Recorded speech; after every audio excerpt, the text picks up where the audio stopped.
Picture this scene in vivid detail. It is early June in the year 1816, in a rural town in Vermont, New England. A farmer named Samuel, like thousands of others, wakes at first light and steps out of his modest wooden farmhouse. He has worked the land for years, surviving wars and harsh winters. This year he planted his corn, wheat, and vegetables with extra care after the long conflict with Britain had ended. He expects the familiar warmth of summer, the buzzing of insects, and the promise of a good harvest to feed his family through the next winter. Instead, he feels a biting chill in the air. Snow is falling. Not gentle flurries, but steady, accumulating snow that covers the young green shoots in his fields. The temperature has dropped below freezing overnight. His crops are ruined. The leaves turn black and wilt. He stands there stunned, his breath visible in the cold morning air. This is not a one-day anomaly. Similar killing frosts and snowfalls will strike again in July and August. Samuel and his neighbors will replant multiple times, only to watch their labor destroyed by the unrelenting cold. Livestock will starve for lack of hay. Families will face the agonizing choice between hunger and migration. This was the reality for thousands across North America during what became known as the Year Without a Summer, now crossed the Atlantic Ocean to Europe. In the countryside of Ireland, weeks of non-stop rain have turned potato fields into muddy swamps. The staple crop that sustained a rapidly growing population rots in the ground. In Switzerland, France, and Germany, cold winds and heavy precipitation destroy wheat, oats, and hay crops. Markets in cities see bread prices triple or quadruple within months. Desperate crowds gather in town squares, demanding food from authorities who have little to give. Riots erupt. Shops are looted. Governments, still recovering from the Napoleonic Wars, struggle to maintain order. In China, sudden unseasonal cold damages rice paddies in key agricultural regions. In India, disrupted weather patterns bring drought, followed by disease outbreaks. This was a global crisis. People called 1816 the year without a summer, 1800 and froze to death, or simply the poverty year. For millions of ordinary men, women, and children, it meant famine, malnutrition, epidemic disease, mass migration, and death on a scale that connected distant continents through one natural event. At the heart of this worldwide catastrophe was a single volcanic mountain on the island of Sumbawa in the Dutch East Indies, what we know today as Indonesia. In April 1815, Mount Tambora erupted with a force greater than any other in recorded human history. The explosion sent massive amounts of material into the atmosphere, triggering a chain reaction that altered global climate for years. This documentary tells the true, fact-based story using verified historical documents, scientific evidence from ice cores and tree rings, eyewitness diaries, newspaper reports, and modern climate research. Everything presented here is checkable and grounded in reality. Welcome to Hidden Histories, the channel dedicated to uncovering the powerful, often overlooked events that shaped our world. From natural disasters to forgotten mysteries, we bring you detailed, accurate narratives. If you enjoy in-depth explorations of how volcanoes, climate shifts, and human resilience intersect, please subscribe right now and turn on post notifications. Give this video a like if you find it valuable. Comment your thoughts below and share it with others who appreciate real history. Let us journey back to the early 19th century and uncover how one mountain changed the course of millions of lives. Mount Tambora was a towering stratovolcano on the island of Sumbawa. Before the 1815 event, it rose to approximately 4,300 meters in height, dominating the landscape. On April 5, 1815, the mountain began showing signs of unrest. Earthquakes shook the ground, plumes of smoke and ash rose from the summit. Local inhabitants grew alarmed. The activity intensified over the next few days. Then, on April 10th, Tambora exploded in a cataclysmic ultra-Plinian eruption. This was the highest level on the Volcanic Explosivity Index, a VEI 7 event. It remains the largest eruption in recorded history, and one of the most powerful in the last 10,000 years. The volcano ejected at least 37 cubic kilometers of dense rock-equivalent material. This included vast quantities of ash, pumice, rock fragments, and volcanic gases. The sound of the main explosion was heard more than 2,600 kilometers away. Pyroclastic flows, Fast-moving currents of superheated gas, ash, and rock, traveling at speeds exceeding 100 kilometers per hour, surged down the mountain slopes, incinerating villages and forests in their path. Thick layers of ash fell for days, burying settlements under meters of debris and making breathing difficult. On Sumbawa and neighboring islands, the immediate death toll from the blast, flows, and collapsing structures was enormous.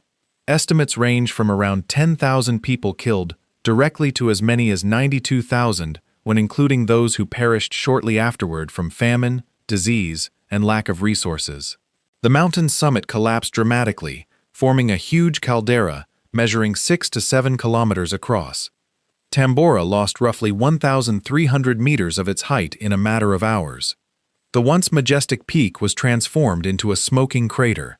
The surrounding landscape was devastated. Agricultural land was covered in ash, rendering it unusable for years. The most far-reaching consequence, however, was not the local destruction. Tambora released tens of millions of tons of sulfur dioxide gas, high into the stratosphere. In this stable upper layer of the atmosphere, the gas underwent chemical reactions and formed microscopic sulfate aerosol particles. These aerosols spread rapidly around the globe on stratospheric winds, creating a reflective haze that encircled the planet. This haze reflected a significant portion of incoming sunlight back into space before it could warm the Earth's surface. The result was a volcanic winter, a period of global cooling that peaked in 1816. Average global temperatures dropped by approximately 0.4 to 0.7 degrees Celsius. In many key agricultural regions of the Northern Hemisphere, local cooling was much more pronounced, reaching up to 3 degrees Celsius in some areas. For societies dependent on predictable seasonal warmth for planting and harvesting, this drop was catastrophic. Scientific confirmation of this event is robust and multi-layered. Ice cores extracted from the Greenland and Antarctic ice sheets contain distinct sulfate spikes that match the timing of the 1815 eruption. Tree ring data collected from forests across Europe, North America, and Asia show markedly narrow growth rings for the year 1816, reflecting reduced photosynthesis and colder conditions. Historical weather observations kept by astronomers, farmers, and government officials document unusually low temperatures and abnormal precipitation patterns. Harvest records from multiple countries reveal sharp declines in crop yields. Modern computer climate models, when programmed with Tambora's estimated sulfur emissions, successfully simulate the observed temperature drops and weather anomalies of 1816. There is broad scientific consensus. The 1815 Tambora eruption was the primary cause of the year without a summer. To appreciate the full magnitude, we must understand the world into which this disaster struck. The year 1815 was a time of transition. The long and devastating Napoleonic Wars had finally ended with Napoleon's defeat at the Battle of Waterloo in June. Europe was physically and economically exhausted. Cities and farmlands had been ravaged by years of campaigning. Millions of soldiers returned home to find ruined economies and high unemployment. At the same time, populations had been growing steadily, increasing demand for food. Most people lived as subsistence farmers, using traditional methods, with limited tools, and no access to modern fertilizers or pesticides. International trade was slow and expensive. Food storage technology was rudimentary. Governments had few mechanisms for large-scale relief during crises. The Little Ice Age, a centuries-long period of cooler average temperatures, was gradually waning, but climate variability remained high. Societies were already stressed. Tambora's climatic impact arrived at the worst possible moment. Communication in the early 19th century was painfully slow. There were no telegraphs, no steamships for rapid news, and no global media networks. Detailed accounts of the Tambora eruption took many months to reach Europe and North America. When the bizarre weather descended in 1816, people faced the crisis without understanding its origin. Some attributed the cold and rain to sunspots. Others interpreted it through religious lenses as divine judgment for the sins of war. The uncertainty and fear only deepened the suffering. In North America, the anomalies began noticeably in the spring of 1816. May brought widespread killing frosts that damaged or destroyed young plants. June saw snowfall in many parts of New England. Vermont, New Hampshire, Maine, and portions of New York and Pennsylvania recorded snow accumulation sufficient for sleigh rides in early summer. Diaries from the period describe farmers' shock at seeing frost in every month of the growing season. July and August brought additional cold snaps. Corn crops failed to mature. Wheat and other grains yielded a fraction of normal harvests. Vegetables withered. Farmers who had fought in the recent War of 1812 now battled an invisible enemy, a changed climate. Livestock had to be slaughtered early because there was no hay. Food prices soared in eastern cities. Thousands of families, facing ruin, sold their land and joined the great westward migration. They headed toward the Ohio Valley, Indiana, Illinois, and beyond, seeking more stable farming conditions. This movement contributed significantly to the settlement and development of the American Midwest. Europe suffered perhaps the most documented impacts. The summer of 1816 stands as the coldest on record for many locations between the late 18th and early 21st centuries. Persistent rain fell across large parts of the continent. In Switzerland, it was so wet and cold that roads became impassable and rivers overflowed their banks. Hay could not be harvested and rotted in the fields. Grain crops failed to ripen properly.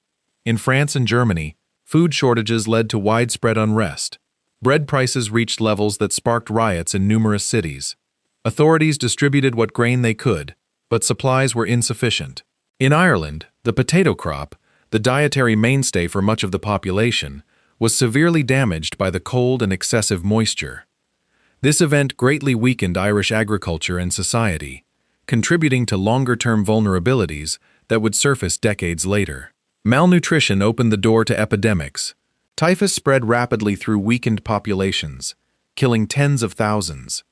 Beggars and displaced people filled the roads of Europe in numbers so large that some travelers described the sight as resembling moving armies of the destitute.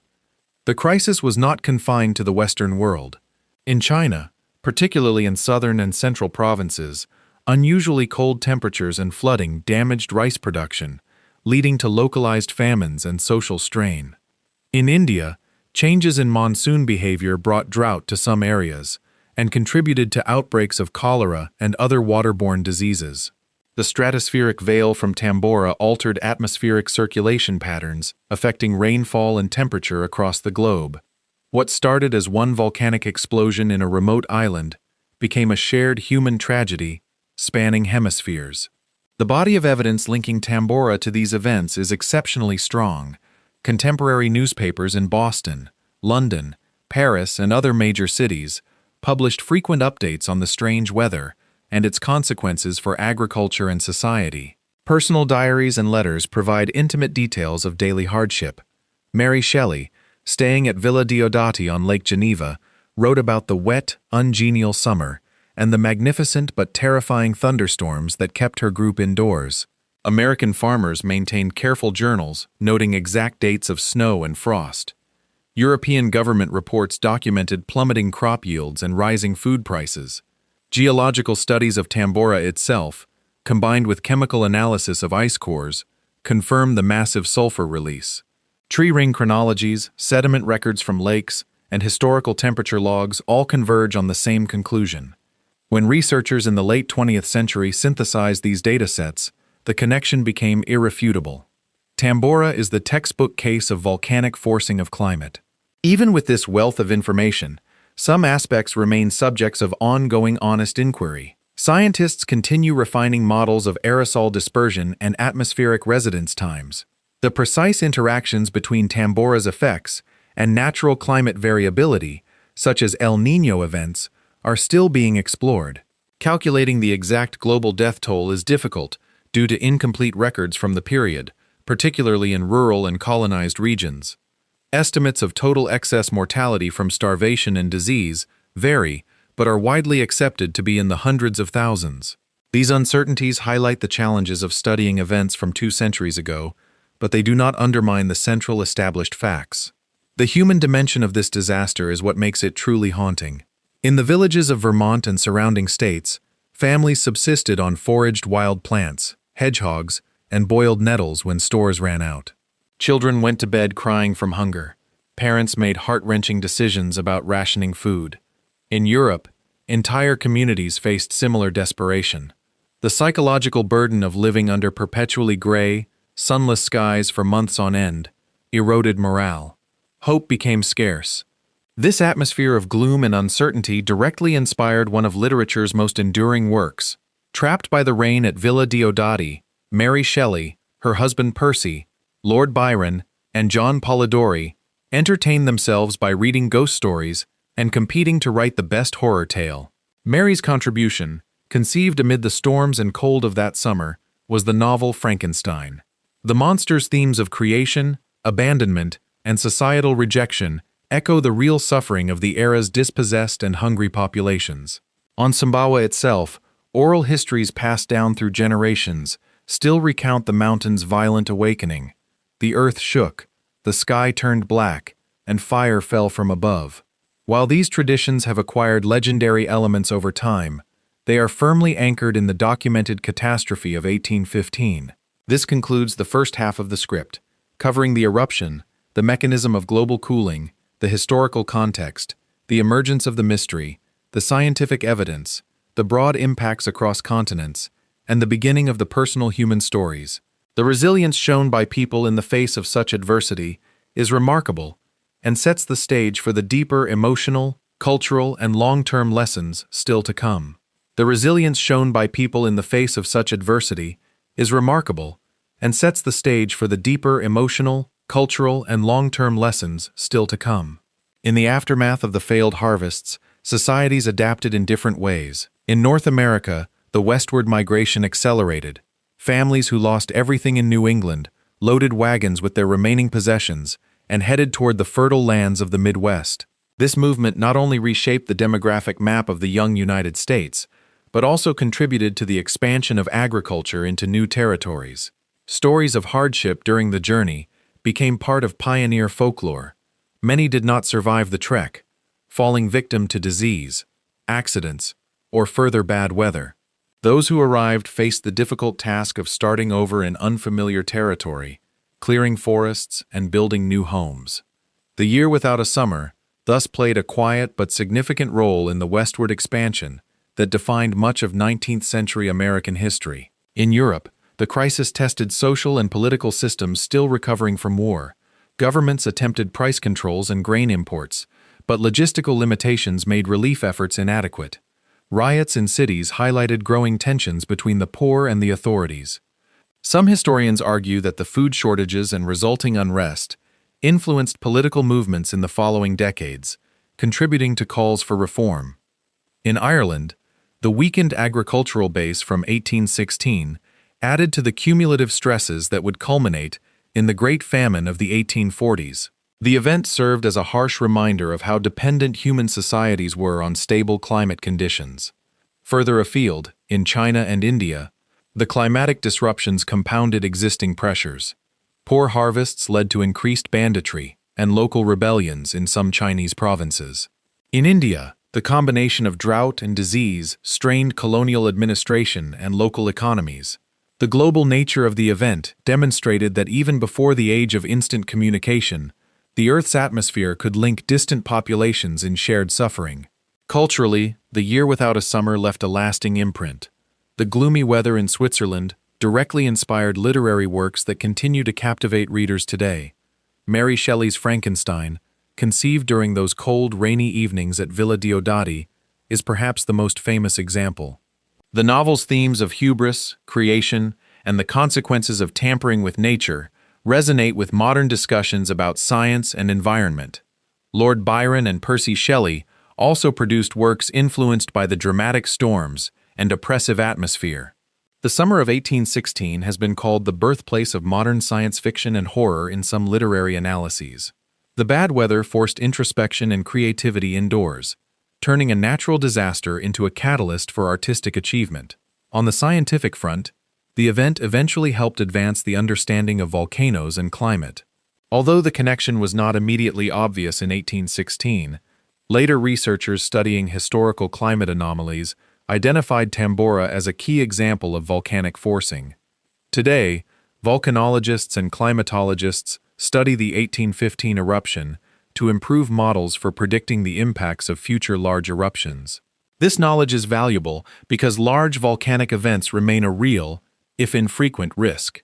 Tambora reminds us that Earth's geological activity can still produce global consequences.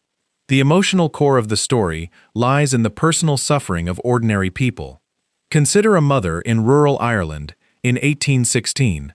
Her potato crop has failed. There is no bread. Her children are thin and listless. She forages for edible weeds and boils them into a thin soup. At night she listens to their coughing and wonders how they will survive the coming winter. Similar scenes played out across continents. In Vermont, a farmer watches his wife divide the last handful of grain among their children. In China, peasant families turn to eating clay or tree bark to fill their stomachs. These stories of quiet desperation, drawn from diaries and contemporary accounts, reveal the true human cost behind the statistics. Malnutrition led to increased child mortality. Families were torn apart by migration. Mental health suffered under the constant stress of uncertainty and hunger. The year without a summer was not just a meteorological event. It was a profound human tragedy. Voices from the time bring these experiences to life. American diaries describe snow in June, and the despair of repeated crop failures. European letters speak of the summer that never came. Mary Shelley's correspondence details the incessant rain and the creative spark it ignited. From Indonesia, collected reports describe the terror of the eruption itself, the ground shaking, the sky turning dark as night and daytime, and the ash that buried homes. These accounts, whether from educated writers or simple farmers, paint a consistent picture of confusion, fear, and endurance. Oral traditions in affected regions preserve additional layers of memory, reminding us that history lives on in stories as well as documents. Where does this leave us today? The Tambora event offers important lessons for our modern world. First, it demonstrates the interconnectedness of the global climate system. A volcanic eruption in one location can affect weather and food production thousands of kilometers away. Second, it highlights the vulnerability of agriculture to sudden climate shifts. Even with today's technology, a large enough eruption could disrupt global food supplies. Third, it shows human resilience. Despite the suffering, societies recovered. Agricultural practices improved. Scientific understanding advanced. Migration and innovation helped populations adapt. The event also underscores the importance of preparedness. Monitoring volcanoes, maintaining food reserves, and investing in climate research are practical steps informed by history. Comparisons with other eruptions provide context. The 1883 Krakatoa eruption was significant, but smaller in scale than Tambora. Earlier events during the Little Ice Age also caused cooling, but Tambora stands out for its recency and the quality of historical records. Studying it helps us better understand potential future risks. While we currently face the challenge of human-caused global warming, the Tambora story reminds us that abrupt cooling events remain possible. A balanced view of climate risks includes both gradual trends and sudden natural shocks. In the end, the year without a summer is a powerful reminder of nature's power and humanity's place within it. One mountain's eruption in 1815 altered weather patterns, destroyed harvests, and affected millions. Yet people endured, adapted, and moved forward. Their stories of suffering and survival continue to teach us humility, resilience, and the value of knowledge. As we face our own environmental challenges in the 21st century, the lessons from 1816 remain relevant. Understanding the past helps us prepare for the future. Thank you for watching this two-part documentary on hidden histories. The story of Tambora and the year without a summer shows how a single event can reshape the world. If you found this valuable, please subscribe, like, comment, and share. Let us know in the comments what other hidden history topics you would like to explore next. Perhaps another volcanic disaster, a climate mystery, or an untold human story. Stay curious about our planet and its past. This is where history comes alive. Until the next episode, take care.